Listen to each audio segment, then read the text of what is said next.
네, 인문사회 현황 분석 항목으로는 크게 인구와 가구, 도시의 변화 역사, 그리고 재정 자립도로 구분될 수가 있겠습니다. 그 이외의 경제 부분도 마찬가지로 인문사회 현황으로 볼 수 있는데요. 우리가 이 중에서 인구와 가구 부분은 우리가 주택을 포함한 도시계획, 도시개발의 어떤 특성과 성격을 규정하는 매우 중요한 요소이기 때문에 비중 있게 다뤄지고 있습니다. 인구 관련해 가지고 그래프가 두 개 나오죠, 그죠? 하나는 서울시 전체 인구수의 변화예요. 그리고 밑에 있는 그래프는 서울시의 인구 밀도의 변화. 인구수와 인구 밀도의 차이는 다름 아닌 서울시의 단위 면적, 전체 면적을 가지고 나눈 수치가 인구 밀도겠죠, 그죠? 자, 일단 전반적인 시계열 변화, 시기별로 인구수가 어떻게 바뀌었는지를 우리가 한눈에 볼 수 있는 정보를 우리가 볼 수 있습니다. 1992년에 정점 한 1000만 명이 넘는 1100만 명 정점을 찍은 이후에 점차 감소하거나 보합세를 유지하고 있죠, 그죠? 마찬가지로 인구 밀도 같은 경우에도 서울시 전체 공간의 면적은 고정되어 있기 때문에 인구수가 변화함에 따라서 밀도도 바뀌겠죠, 그죠? 90년대 이후부터 인구수가 감소하거나 정체되어 있기 때문에 인구 밀도도 증가하다가 정체되고 있어요.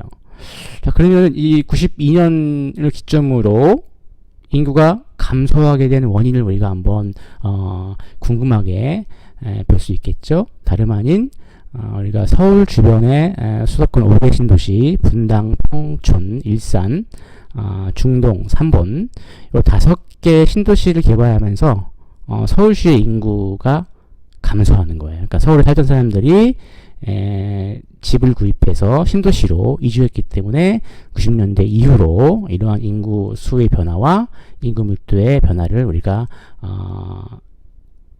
그 원인을 규명할 수가 있는 것들이죠.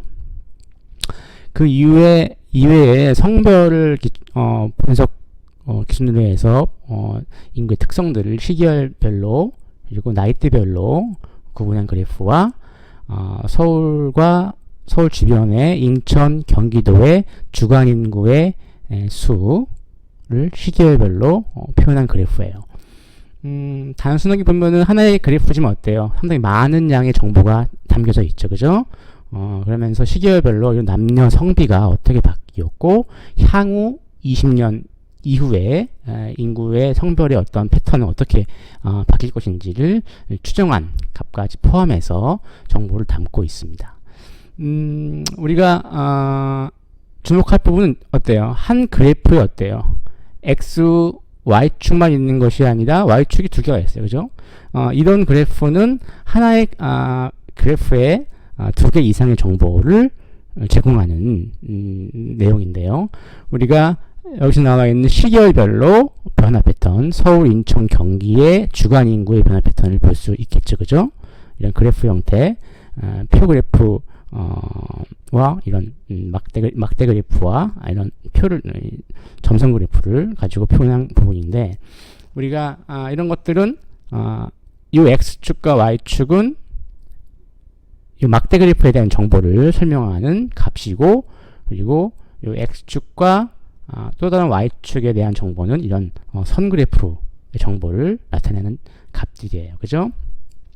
먼저 막대 그래프의 내용을 보면 어때요? 서울, 파란색으로 표현되어 있는 서울시의 주간 인구수는 일정 정도 증가와 보합세를 보이는데 주목할 부분은 경기도의 인구예요. 경기도의 주간 인구수가 시간이 지날수록 어때요? 점차 증가하죠. 그죠?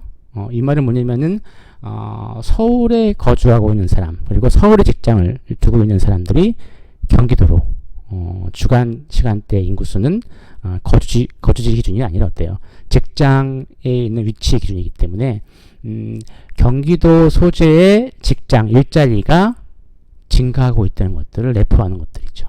그죠? 인천은 마찬가지로 보합세를 유지하고 있는 부분이에요.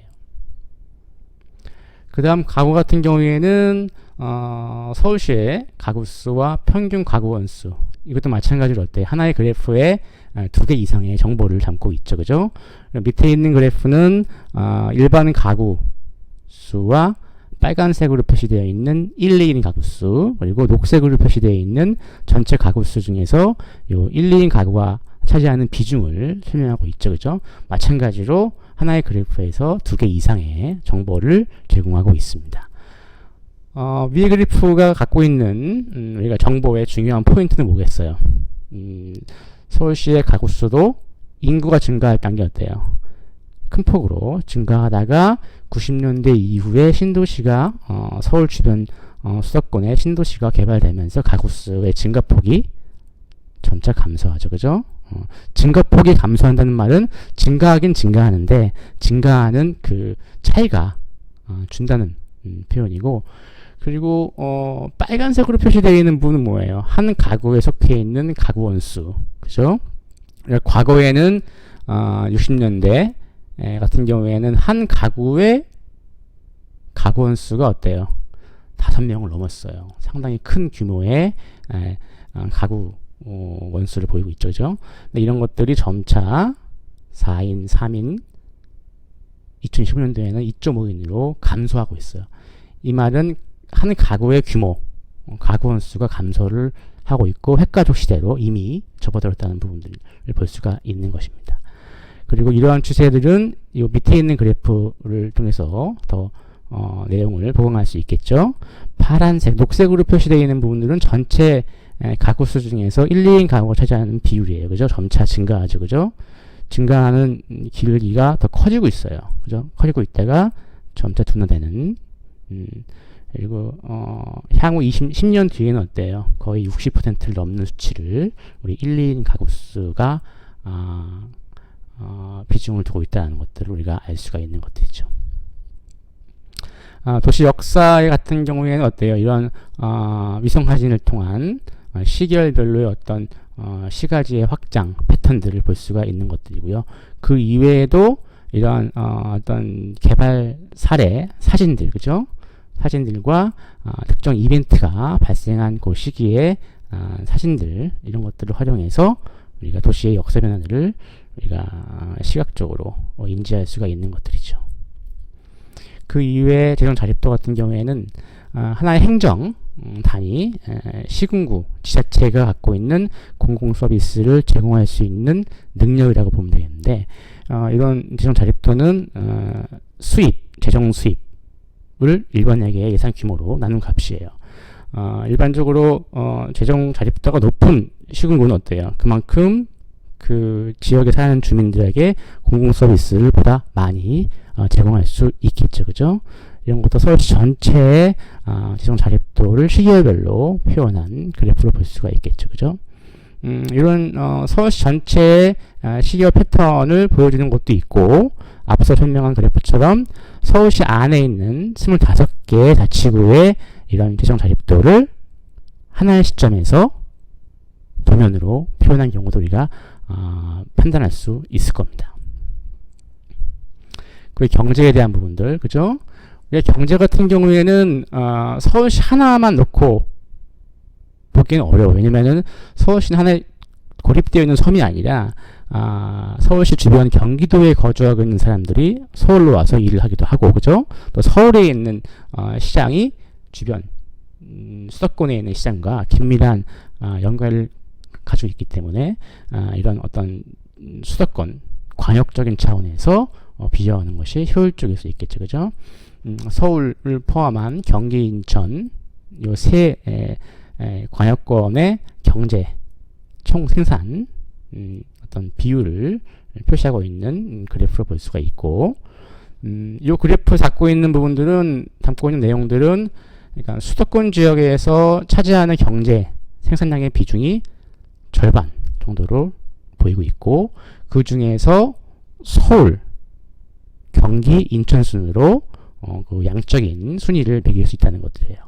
그리고 서울은 점차 경제의 어떤 규모가 생산량의 비율이 보합이거나 감소하는 추세 보이고 있고, 경기도 같은 경우에는 증가하는 추세 그리고 2011년도 기준으로 봤을 때는 어때요? 서울과 거의 대등한 수위를 보이고 있는.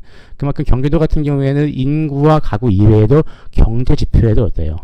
일단 서울의 버금가는 수준으로 성장을 했다는 부분들을 우리가 알 수가 있는 것들이죠. 그 이외에 이런 총 생산량 이외에 경제 활동, 인구와 연계돼서 경제 활동의 인구와 실업률 이런 것들을 우리가 하나의 그래프로 표현할 수가 있겠습니다. 마찬가지로 이런 실업률, 경제 상황을 대변하는 주요 지표인 실업률, 이런 실업률 지표가 특정 지점에 변동이 일어나죠. 이런 시점이 왜 이렇게 변화가 일어나는지 여러분들이 캐치를 할 수가 있어야 하는 것들이죠. 이런 것들은 이 시점에서 거시경제에서 일어난 사건들을 여러분들이 한번 본다고 하면은 대충 왜 이런 그래프가 나오는지를 짐작할 수 있을 것입니다. 그 다음 산업 부분에서는 제조업과 3차 서비스 업종에 종사하는 사람들의 연령과 경력을 표현한 표인데요.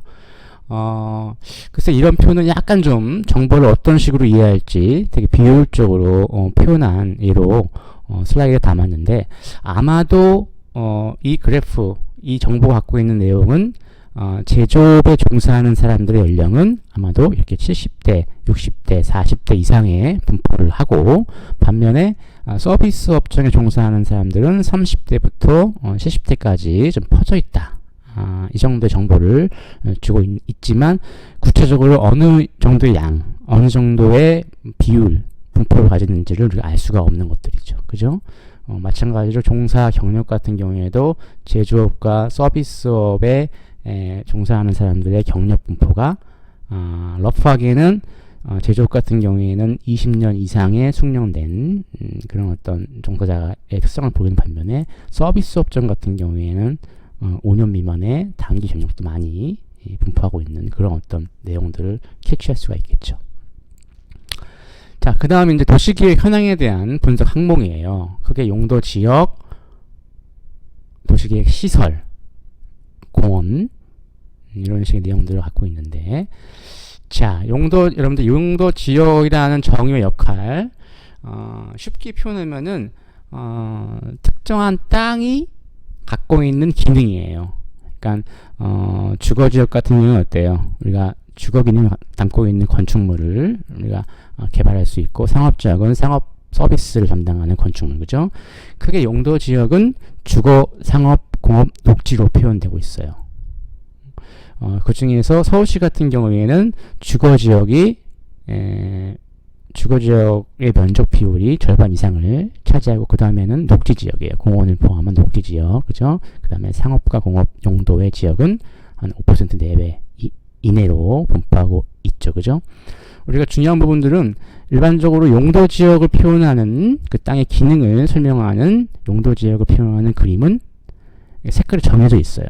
대개 노란색은 주거지역을 설명하는 지역이고 빨간색은 상업, 이런 보라색 계통은 공업, 녹색은 녹지지역을 표현하는 부분이에요.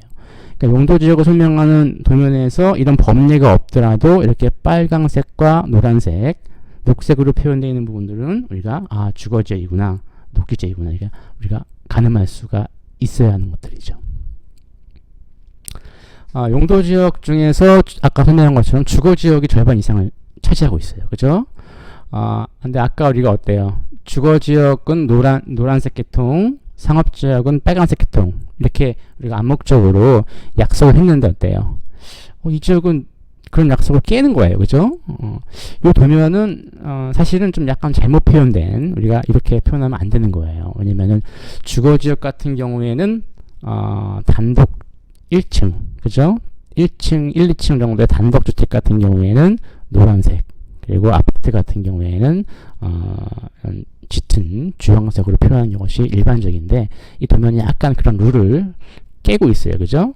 아무튼 주거지역은 상당히 많은 면적 비중을 차지하고 다양한 형태, 다양한 종류의 주거가 있기 때문에 이걸 세분화했어요. 가지고 1종 전용과 1종 일반, 2종 일반, 3종 일반, 준주거 이런 식으로 주거지역을 세분화 했는데 우리 일반적으로 1종 같은 경우에는 단독주택, 위주, 2종은 공동주택이지만 한 5층에서 한 10층 이내, 3종 같은 경우에는 10층에서 15층 이상, 이런 식으로 우리가 최근에 개발되어 있는 아파트는 대부분 3종 일반으로 우리가 보면은 대부분 맞다고 볼 수 있는 것들이죠. 그리고 준주거 같은 경우에는 상업 기능을 담고 있는 시설과 혼합되어 있는 주상복합 같은 경우에 이런 것들이 이제 이런 준주거 형태로 보이고 있는데, 아마도 이런 고층 아파트, 고밀도의 아파트가 서울시에는 많죠, 그죠? 그렇기 때문에 3종 일반 지역의 비율이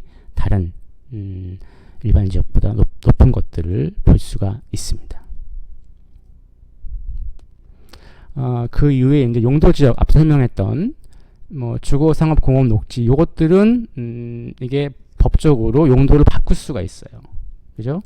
하지만 우리가 녹지 지역, 주거 지역을 녹지로는 바꿀 수가 없죠. 왜냐면은 이미 주거지 건축물을 올렸는데 어때요? 그걸 더 허물고 공원으로 만들기에는 비용이 많기 때문에, 그죠? 그리고 상업 지역을 주거 지역으로 바꾸는 것도 어려워요. 왜냐? 상업 지역은 어때요? 땅값이 비싸죠. 그 땅을 소유하고 있는 사람들이 어때요? 주거 지역을 바꾼다고 하면은 반발하겠죠. 땅값이 떨어지기 때문에, 그죠?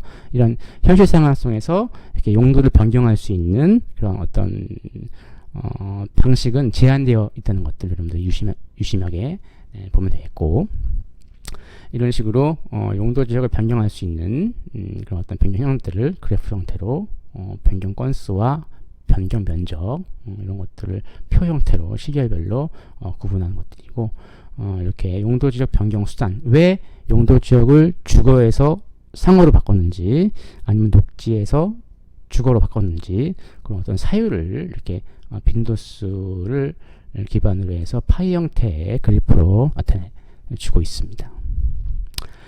그 다음에 도시계획 시설 같은 경우에는 우리가 어떤 시설을 도시계획 시설로 정의할 수 있을까요? 그죠? 우리가 교통시설, 그리고 공간시설, 유통, 문화체육, 방제, 위생, 그죠?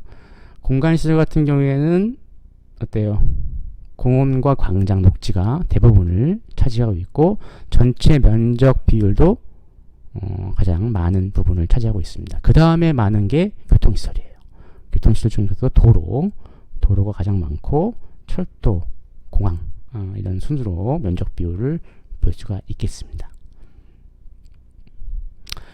공원 같은 경우에는 도시계획 시설 중에서 좀 중요한 측면에 속하는데, 그 이유는 도시공간 내에서 공원이 갖고 있는 중요성 때문이죠, 그죠? 우리가 모든 도시지역을 주거나 상업 용도의 건축물을 올린다면은 삶의 질이 어떨까요?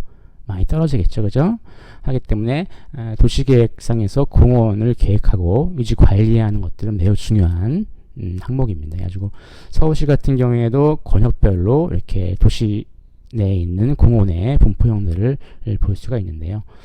짙은 색으로 표시되어 있는 부분은 우리가 자연 형태 그대로의 공원을 우리가 짙게 표현하고, 도심 내부에 곳곳이 분포하고 있는 이런 옅은 색의 어떤 공원들은 우리가 도시를 개발하면서 인위적으로 개발한 형태를 우리가 옅은 색으로 좀 구분을 하고 있죠, 그죠? 어때요? 여기 이쪽에 있는 상암동에 있는 월드컵 경기장 부근에 있는 공원들, 난이도 공원들, 용산 있고 여기에 남산이 있죠, 그죠? 이런 식으로 같은 공원 시설이지만 자연 그대로의 공원을 활용한 케이스와 인위적으로 만든 공원의 분포의 차이를 이렇게 채도를 달리해서 표현을 하고 있습니다. 그 이외에 이제 지하철 역세권을 이렇게 각 노선별로 역에 따라서 한 500m의 버퍼를 만들어서 이 버퍼 안에 실제 다양한 형태의 도시계획 시설들이 어떻게 분포하는지를 쭉 분석한 그런 표죠, 그죠? 대부분의 시설들이 어때요? 역세권 주변 지역에 많이 밀집해 있는 그런 것들을 공간 도면성에서 우리가 캐치할 수 있는 부분들이죠. 근데 이런 부분들 같은 경우에는 이게 이런 법리의 색깔들을 우리가 쉽게 가늠할 수 없기 때문에 조금 시약화의 한계를 보여주는 좀 비효율적인 도면일 수 있는데, 이런 부분들은 좀 더 GIS를 통해서 이런 권역별로 좀 세분화된 내용들을 제공한다면 좀 더 효율적으로 볼 수가 있겠죠, 그죠? 네, 그 다음 지표가 이제 물리적 현황 지표예요. 우리가 건축 단위에서 볼 수 있는, 건축 기획 단위에서 볼 수 있는 필지별로 실제 건축물의 배치와 용도, 그리고 규모, 그리고 건축물 주변의 도로의 현황들, 이런 것들을 주제별로 분류해서 표현한 그런 부분들을 볼 수가 있습니다. 여러분들이 이제 마이크론 레벨의 건축 설계 혹은 도시 설계를 계획할 때는 이 정도 레벨에서의 건축물의 현황 데이터를 시작할 수가 있겠죠. 이 물리적 현황 같은 경우에는 개별 건축물, 주거 용도의 개별 건축물의 어떤 내용들을 보여주고 있습니다. 그래가지고 이런 그래프에서 표현하는 것처럼 서울시의 주택 보급률의 추이를 시기별로 표현한 부분들이고, 녹색으로 표시되어 있는 선은 이쪽에 있는 비율의 어떤 척도를 가지고 우리가 정보를 이해할 수가 있겠죠. 주택 규모 마찬가지예요, 그죠? 이렇게 녹색 계통으로 표시되어 있는 내용은 우리가 주택 규모가 낮은 소규모 주택의 비율이고, 짙은 쪽으로, 짙은 녹색, 갈색으로 표시되어 있는 부분들은 중대형 평형의 주택 공급 현황을 보여주고 있습니다. 이런 막대 그래프에서 이런 표 형태, 선 형태로 이렇게 표시한 부분들이, 그러니까 소형과 중형 이상을 구분하는 이 지점이 어때요? 시간이 지날수록 소형에 대한 비율이 점차 증가하고 있어요. 소형 평수가. 요 그래프가 의미하는 부분들은 아마도 아까 인구와 가구에 대한 내용들을 설명할 때 어때요? 1, 2행 가구가 증가하기 때문에 소형 평수에 대한 수요가 증가했다는 부분들을 우리가 캐치할 수가 있겠죠, 그죠? 그 이외에도 도시 재생과 관련된 주요한 현황 지표로서 주택의 노후도예요. 일반적으로 어떤 주택이 노후겠다는 것들을 평가할 수 있는, 가늠할 수 있는 건축 연한이 20년으로 본다고 하면은 20년 이상의 주택들이 각 서울시 안에 행정 동별로 어떻게 분포하고 있는지, 짙은 색으로 표시되어 있는 부분들은 20년 이상의 주택이 많은 그런 어떤 행정구역을 표시하고, 옅은 색으로 표시되어 있는 부분들은 좀 더 적은 지역들을 이렇게 GIS 맵을 통해서 설명해 주고 있습니다. 주택 밀도 같은 경우에도 어때요?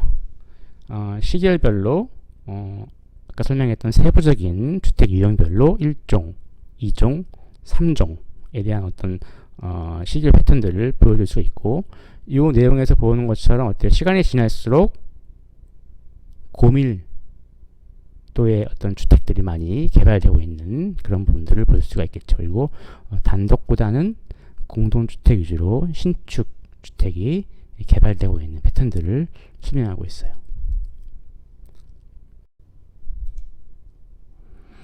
네, 시기별로 세부 주택 유형들의 비중의 변화를 이렇게 파이 차트 형태로 보여주고 있는 정보입니다. 그죠?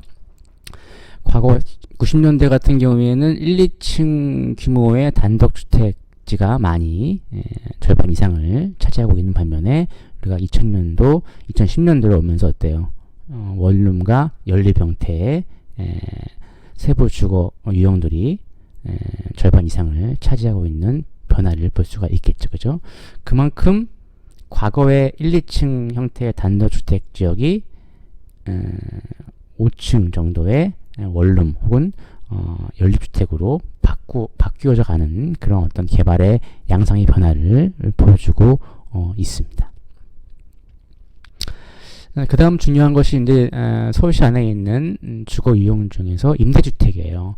우리가 임대주택은 여러분 다 알고 있겠지만 공공 부분에서 소득이 낮은 계층의 주거 안정을 위해서 공급하는 주택이죠, 그죠? 물론 소유권자는 공공 디벨로퍼예요. 우리가 SH, LH 같은 공공 디벨로퍼가 땅을 사고 주거지를 개발해서 임대하는 방식으로 볼 수 있는데, 서울 전체 공간에서 임대주택 이렇게 빨간색과 파란색으로 표시되어 있는 임대주택은 어때요?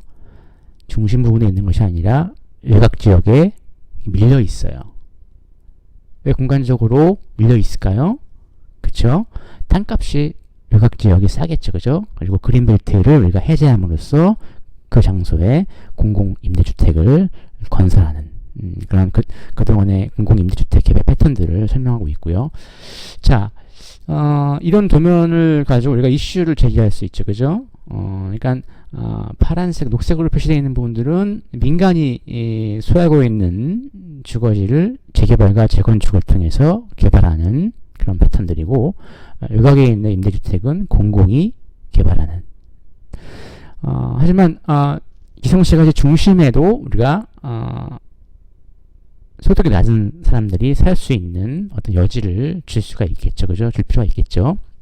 그런 부분들이 이제 이미 안에 있는 도심 지역에 있는 기성시가지에 어떠한 방식으로 임대주택을 공급할 것인가, 그런 것들은 주거 부분의 정책에서의 핫 이슈 중에 하나로 볼 수가 있고, 그러면서도 이 기성시가지 내부에 있는 민간이 주도된 재건축 재개발 사업에서도 어떻게 하면은 불협화음이 없이 순조롭게 개발 이익을 적당히 배분하면서, 그리고 개발 이익을 공공 차원에서 환수하면서 조화롭게 개발할 수 있는지, 그런 것들이 주거 부분 주택 공급 차원에서 매우 중요한 이슈 중에 하나라고 볼 수가 있는 것들입니다.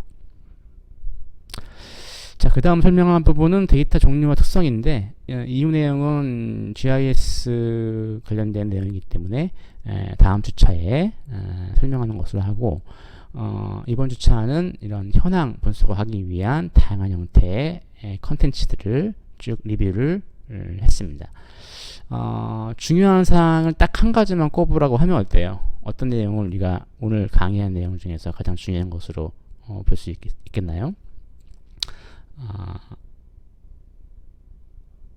이런 내용들, 세부적인 현황 분석 항목들을 종합해서 나름의 시사점들을 노출하고 도시개발, 도시재생의 전략들을 추출하는 과정이 제일 중요한 항목이고, 우리가 수학 분석을 통해서 강점과 약점, 기회와 위험 요인을 구분하고 이런 것들을 서로 클로스해서 강화 전략과 극복 전략, 보완 전략, 방어 전략으로 도출하는 것이 매우 중요한 분석된 현황을 가지고 시사점을 만드는 이 과정이 제일 중요한 부분으로 볼 수가 있고, 마찬가지로 우리가 통합설계에서 지금 우리가 선정한 창동 지역의 도시재생, 경제기반의 도시재생 대상지도 이런 식으로 강점과 약점, 기회와 위험 요인들을 노출하고 네 가지를 조합한 네 가지 전략들을 노출하는 것이 매우 중요한 꼭지겠죠, 그죠? 하기 때문에 이번 주차에서 여러분들이 이미 통합설계에서 팀별로 재생 계획을 리뷰를 하고 나름대로의 현황 분석을 지금 하고 있겠지만, 이런 중점지도에서 설명된 내용을 기반으로 해서 여러분들 창동 상계 도시재생 지역을 대상으로 한 강점과 약점, 기회와 위험 요인들을 이렇게 몇 가지 항목으로 도출을 하고 이 네 가지 사항들을 크로스한 네 가지 전략들을 이런 표 형태로 도출하는 것이 이번 주차 여러분들의 과제로 우리가 제시를 하겠습니다. 그러니까 이런 내용들은 통합설계와도 연계할 수 있기 때문에 여러분들 한번 밀도 있는 고민들을 해서 팀별로 하는 것이 편하면은 팀별로 하고 그 개별적으로 그런 내용들을 대처를 하면 되겠어요. 가령 A라는 학생과 B라는 학생이 C라는 팀을 조직했으면은 같이 작업을 해서 A는 팀 C의 어떤 이 종합된 내용들을 제출하고 B도 같은 내용들을 제출하면은 될 것 같습니다.